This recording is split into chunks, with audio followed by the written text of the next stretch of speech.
Hello everyone. Thank you for stopping by my art and cooking channel.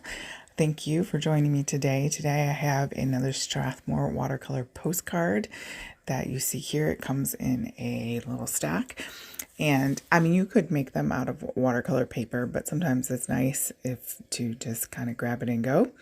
So I spritzed my watercolor paper with some water, and I'm just kind of going for some gentle sort of wisteria kind of florals here coming off the counter.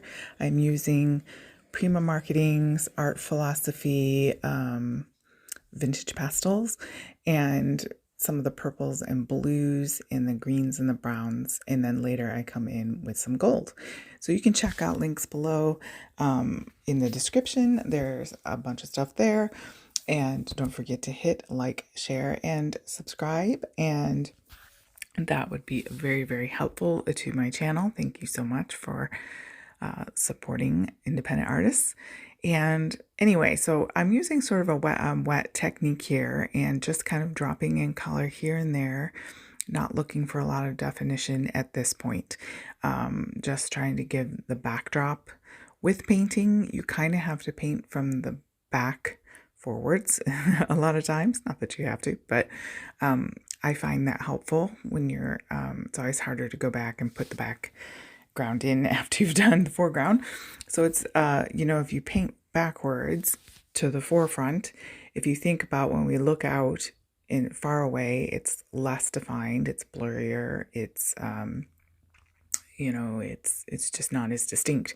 And the closer you get to our eyes, the more things come into focus. So it's the same way with paintings. We have the background, the foreground, and even here, just setting that purpley, bluey sort of backdrop with bits of pink in there kind of just helps it to give the idea that there's more there than what you see initially in the front. So I'm adding splatters because I love splatters just from a few of the different colors that I had out, and I'm actually going to dry that over by my heat tool, and then I'm back in the game here with a mostly dried watercolor, and then I'm just going in with some colored pencil and giving some more definition to the painting. And I often do this. I think watercolor and colored pencil go really well together. You could also add, you could use watercolor pencils, you could use Inktense pencils, any pencils that you have really. You could use acrylic markers, you could do any number of things. I probably wouldn't do oil pastel since you're sending, postcards, sending in the mail. You'd have to, they just don't completely dry. So it's probably not a medium I would send. You could do acrylic paint, gouache, anything that kind of gives more distinctive, opaque definition in the front. And still, we're not going for super defined here, but just a little something to bring some of those flowers forward, I guess you could say. And yeah, the simple colors, just keeping it to a few colors, just simple flowers falling. And then as far as sealing this for a postcard, you could seal it with a spray and a fixative, just so it doesn't reactivate in the mail type of thing. You could also put, like, when it's completely dry, I would wait until it's very, very dry. And then you could put clear gesso, a coating very carefully over the top, and then that would seal it.